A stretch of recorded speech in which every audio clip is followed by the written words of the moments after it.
Welcome to Thinking Deeper by 6-7. Today, we are stripping away the velvet curtains, the crystal balls, and, the dimly lit parlors to find the true history of the tarot. We are debunking the myths of Egyptian pyramids and wandering gypsy caravans to reveal what this deck really is. Not a tool for predicting if you'll get a promotion, but a map of the human soul. We're basing this deep dive on the definitive work, The Illustrated Key to the Tarot, by L.W. de Lawrence and A.E. Wait, buckle up, because everything you think you know about these cards is about to change. It's a pleasure to be here for this one. This is a big one. It's funny, when I tell people we're doing a deep dive on the tarot, the reaction, it's almost always the same. Oh, yeah. Yeah, it's either a skeptical eye roll, like, oh, are we doing fortune telling now? Or it's this nervous excitement, like we're about to dabble in something, I don't know, forbidden. That's the cultural baggage talking. For centuries, the tarot has been trapped in this binary. It's either a total scam for, gullible people, or it's this spooky occult artifact. Exactly. But the source material we are covering today, The Illustrated Key to the Tarot, the Veil of Divination, it's essentially a rescue mission, isn't it? It really is. The author, who we'll just call Wait, since it's his scholarship, he's basically on a crusade. He wants to save the tarot from the fortune tellers. He absolutely does. And he doesn't mince words about it. This isn't some gentle guide to card reading. It's a polemic. He wants to rescue the tarot from what he calls the charlatans and the cartomancists. Cartomancists. I love that word. It sounds so much more sinister than fortune teller. It does, doesn't it? But his point is deadly serious. He believes that the tarot contains the highest symbolism of the secret tradition. I mean, these profound, mystical truths about the universe and the soul. But because it's been used for centuries to predict, love affairs and money troubles, he says it has fallen into utter contempt. Right. And you can feel his frustration in the writing. Oh, yeah. He seems personally offended by it. I mean, reading the preface, you can feel it. He talks about the fritterings and debris of the occult arts. And that's a key distinction he makes right out of the gate, and we really need to nail this down for you. He separates the high mystic schools from the occult arts. Okay. So in his view, the occult arts, the divination, the parlor tricks, that's all just debris. It's the low-level noise. Right. The high mystic schools, though, that's the signal. They're about the path of the soul back to the divine. That's the real stuff. He uses this brilliant analogy that really stuck with me. He compares the tarot to a high priest who has been demoted. Yes, that's perfect. Imagine a figure who holds the keys to the ultimate mysteries. He calls it the secret palace of transmutation. So someone who knows how the universe works, basically. Exactly. But instead of teaching these incredible mysteries, he's been forced to work as a doorkeeper, just checking tickets and handling petty grievances. That is such a tragic image. You have this repository of ancient wisdom, and it's being used to ask, does he like me? That is precisely the author's grievance. He says the cards have been held hostage. So this book is his attempt to break them out. He writes, it is time that it should be rescued so he can be done with the side issues and get to the real meaning. And to do that rescue work, he actually splits the deck in two. I found this really helpful because, looking at a deck of 78 cards, it can be overwhelming. But he draws a hard line. He separates the Major Arcana from the Minor Arcana. He does. He calls them the tarot of symbolism and the tarot of fortune-telling. So the Major Arcana, those are the big cards with the names like the Fool, the Magician, the Empress. Those are the tarot of symbolism. Correct. Those 22 cards are what he calls the secret doctrine. They are the philosophical heart of the deck. They represent these big universal ideas. And the other 56 cards. The other 56 cards, the Minor Arcana, so the suits of wands, cups, swords, and pentacles, he basically dismisses them. He really does. He almost sounds apologetic for including them. He does. He says essentially, look, I'm including meanings for these cards because the public demands it, and if I don't, you'll just go buy a worse book. Right. But he views that part of the deck as the lower path. He admits it's for fortune-telling, which he despises. But he provides the interpretations just to be thorough. It's like a Michelin star chef teaching you how to make a grilled cheese sandwich because he knows that's what you're actually going to eat anyway. That is a perfect analogy.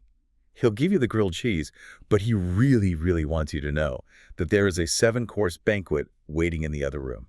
Well, before we get to that banquet, because I know you're waiting to hear about the specific cards, we have to do some myth busting. Because honestly, this history section just blew my mind. I think if you stop 10 people on the street and ask where tarot comes from, 9 of them would say ancient Egypt. Without a doubt. It is the most persistent, most romantic myth in the entire history of the occult.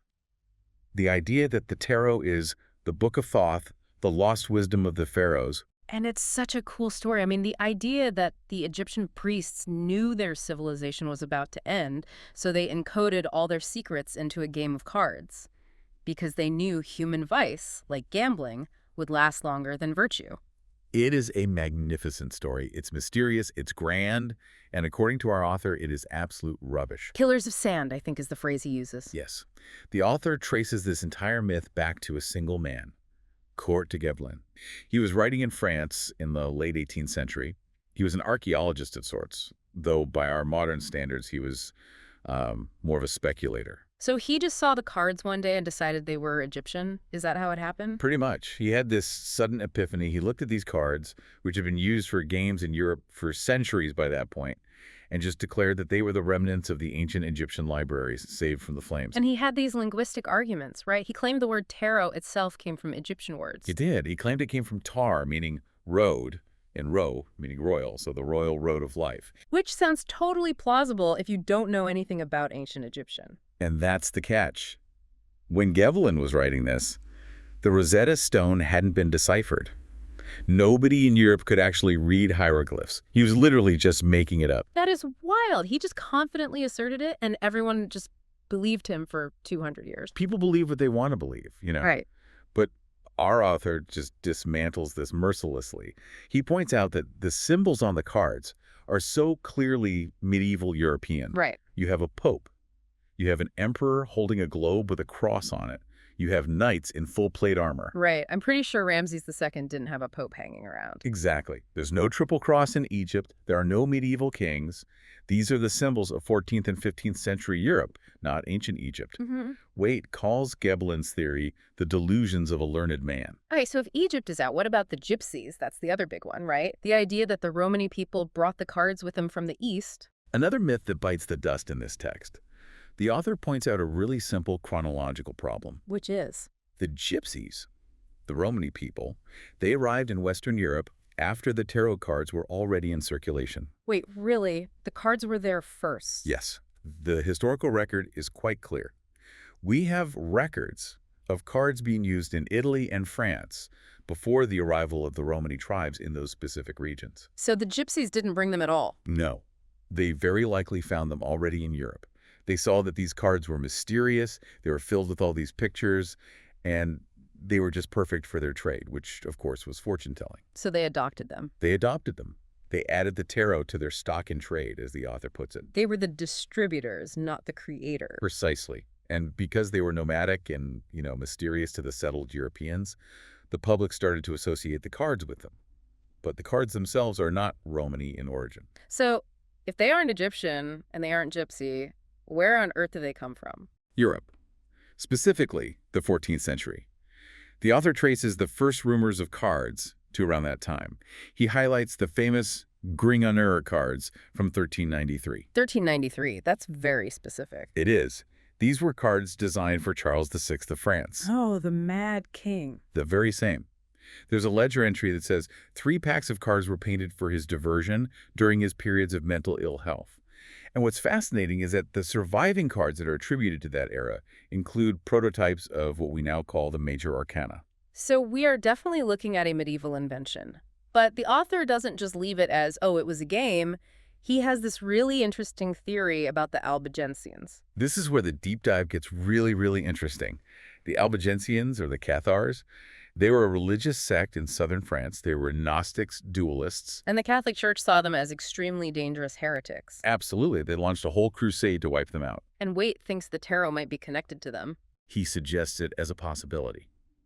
He speculates that the tarot might have been a kind of secret symbolical language for these persecuted sects. A way to hide their teachings in plain sight. Exactly.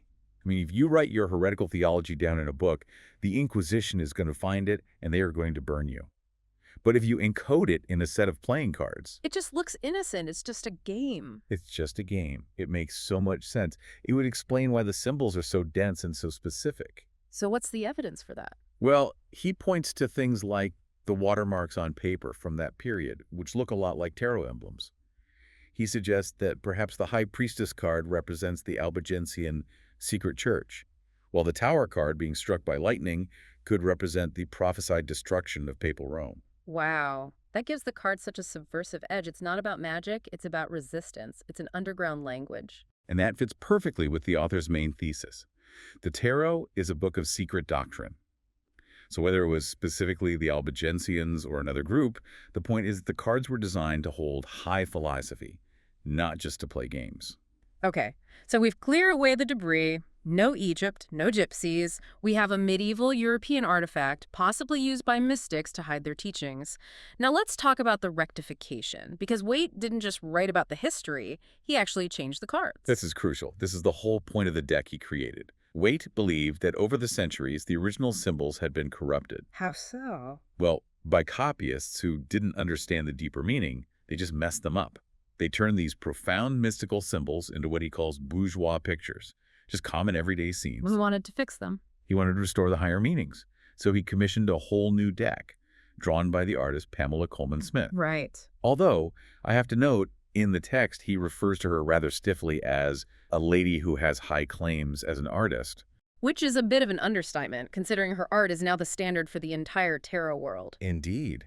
But together, they rectified the images. They changed the details, the postures, the colors, everything, to align them with the secret doctrine. Let's walk through some of these, because the changes really shift how you understand the cards. Let's start with the first one, 0. The Fool. The Fool is probably the most misunderstood card in the entire deck. If you look at older decks or listen to common fortune tellers, the Fool is, well, he's a fool. A jester. An idiot about to do something stupid. Exactly. He's someone walking off a cliff because they aren't looking where they're going. It's a warning. Don't be a fool. But that is not what Wheat sees at all. Completely different. In the rectified deck, you need to look closely at him. He isn't falling. He is pausing. He is standing right on the precipice, looking up into the vastness of the sky. The sun is behind him, blessing him. The author calls him the spirit in search of experience. That phrase gave me chills. It's beautiful, isn't it? He's a prince of the other world traveling through this one. The precipice isn't some danger he's unaware of. It's the brink of manifestation. He is about to leap into life. The text says he is upheld by angels. And what about the dog? In older decks, the dog is often biting him, tearing his pants. Right, as another warning. But in this version, the dog is frisking at his heels. It's white, it's small. It represents the lower world, the animal world, maybe trying to communicate, perhaps even warn. But the Fool is above that fear. He knows he is spirit, and so he is safe. So the Fool is actually the hero of the entire story. He is the soul itself. He's innocent, he contains all possibilities in that little sack on his stick, and he's ready to begin the great journey. And his first stop on that journey is card number 1, the Magician. Now, I always thought this guy was like a street performer, a juggler with props on a table. And historically he was. In the old Tarot of Marseille, he's Le Battleur, the mountebank. He's doing sleight of hand with cups and balls. He's a trickster. But Waite hates that interpretation. He loathes it. He feels it degrades the symbol. So in the rectified deck, the Magician is transformed. He is standing with one hand raised high, holding a wand towards heaven, and the other hand is pointing down to the earth. As above, so below. Precisely. He's a channel for divine power. He isn't doing tricks. He is conducting energy. He takes the unmanifest energy of the divine and grounds it in reality. He represents the divine motive in man. It's about agency, willpower. It's about the enlightened will. The items on his table, the cup, the sword, the wand, the pentacle, they aren't juggling drops anymore. They are the elements of life that he has mastered. He is a self-conscious individual saying, I am. Okay, moving on to card 2, the High Priestess. The author seems to have a really deep reverence for her. He explicitly rejects the old Pope Joan legend. He does. The Pope Joan story was a medieval legend about a woman who supposedly disguised herself as a man and became pope. It's a scandalous story, and in old decks this card was often called La Papesse, the popes. Waite says, no, this isn't about some historical scandal. So who is she then, in his view? She is the Shekinah. That's a Kabbalistic term, right? It is. It refers to the indwelling glory of God, the feminine presence of the divine within the world.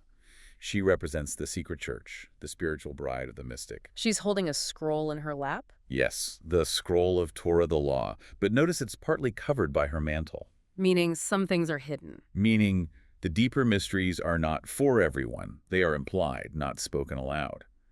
The text makes this fascinating distinction between her and the next card, the Empress.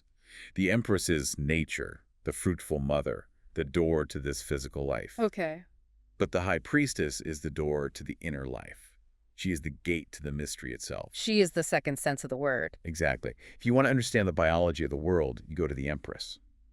If you want to understand the spirit behind the biology, you have to go through the High Priestess. That brings us to the Lovers, card 6. And Yeah. this is one where the visual change is just massive. Oh, it's huge. In the old decks, this card was often called the Lover, singular, and it showed a man standing between two women. The classic love triangle setup. It was usually interpreted as a choice between virtue and vice. A modest woman on one side and a seductive woman on the other. It was a moral choice. Hercules at the crossroads. Which is very moralistic. Very, as he would say, bourgeois. Wade just scraps that entirely. Yeah.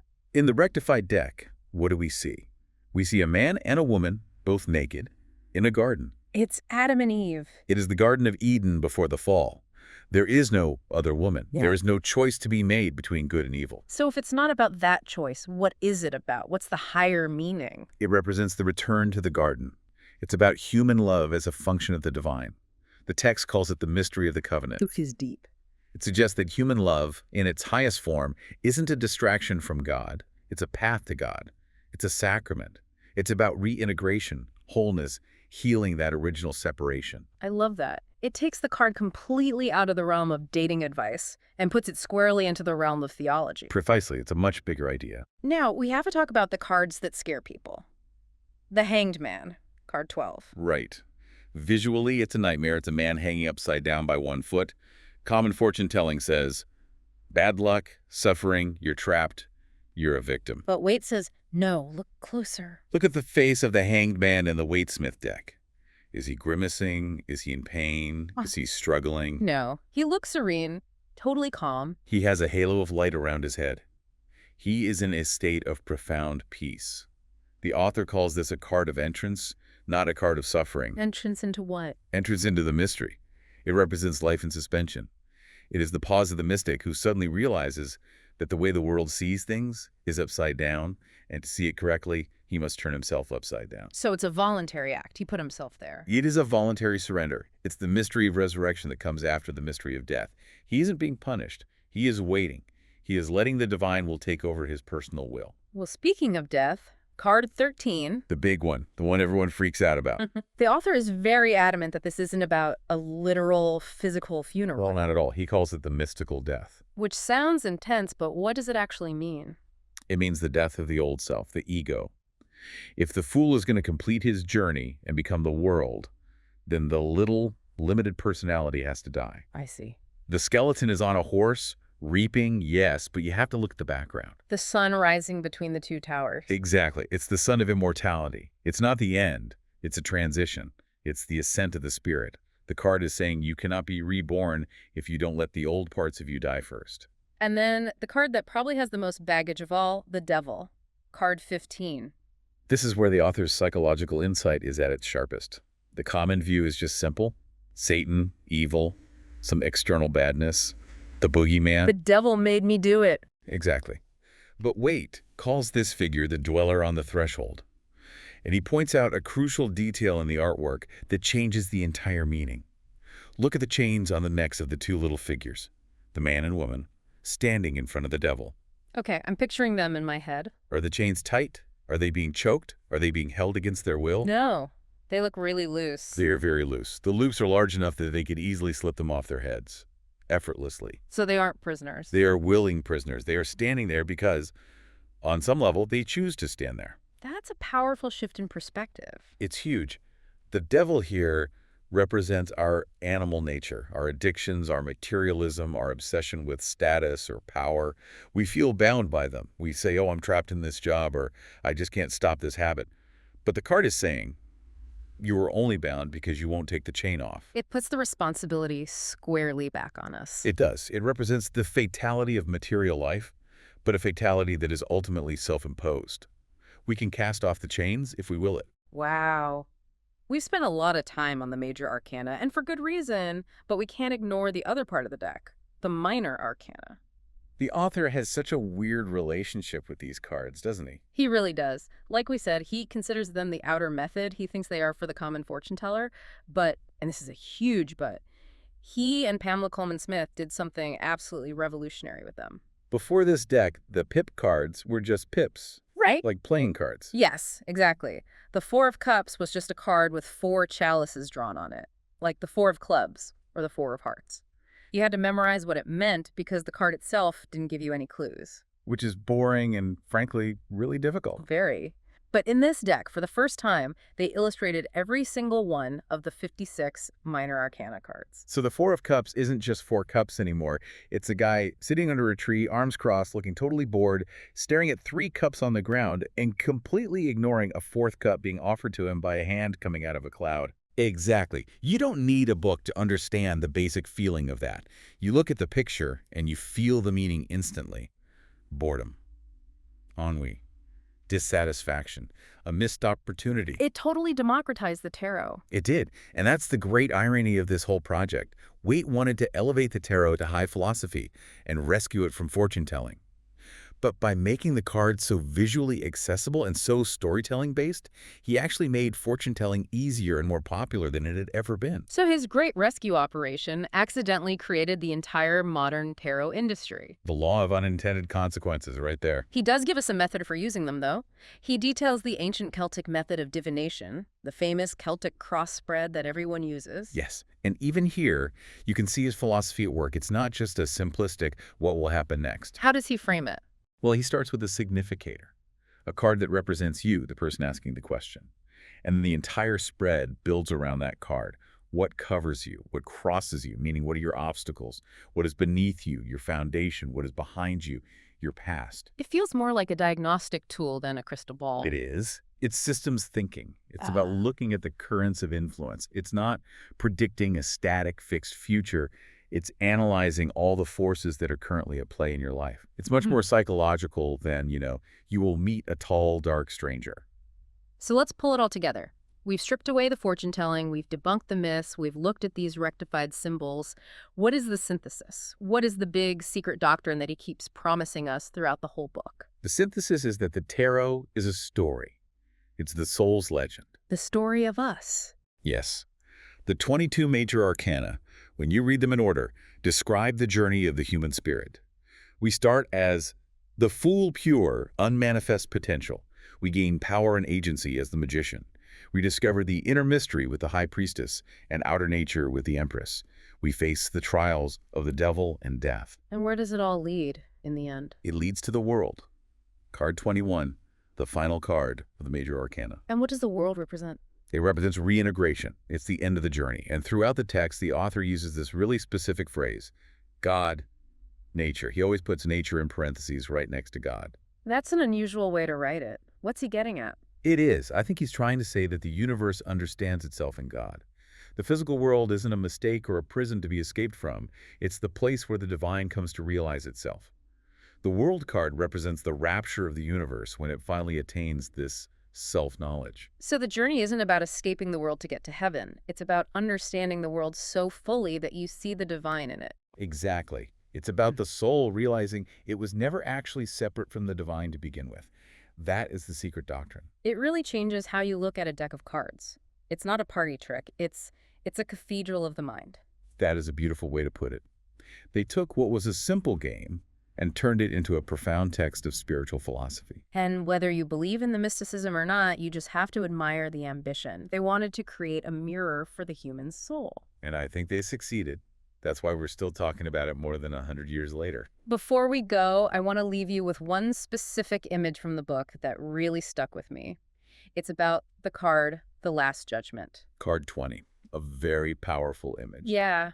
Usually we think of Judgment Day as, the end of the world. Fire, brimstone, God coming down from the sky to judge the wicked. It's all about external judgment. But wait, of course he flips it. He describes the angel sounding the trumpet and the dead rising from their coffins. But he says this summons is heard from within. From within. It's not an external judge coming to punish you. It's the call of your own higher nature. The trumpet is the awakening of your own spirit. It's the moment you realize you've been asleep, dead in your habits, dead in your smallness, and you decide it's time to stand up. That is such a provocative thought. It turns judgment into an invitation. It does, and it asks you, the listener, a very direct question. What is that trumpet sounding inside you right now? And what part of your nature is rising up to answer it? Are you going to stay in the grave, or are you ready to answer that call? Something to mull over. That's it for this deep dive into the true history and mystery of the tarot. Thanks for listening to Thinking Deeper by 6-7. Until next time, keep listening.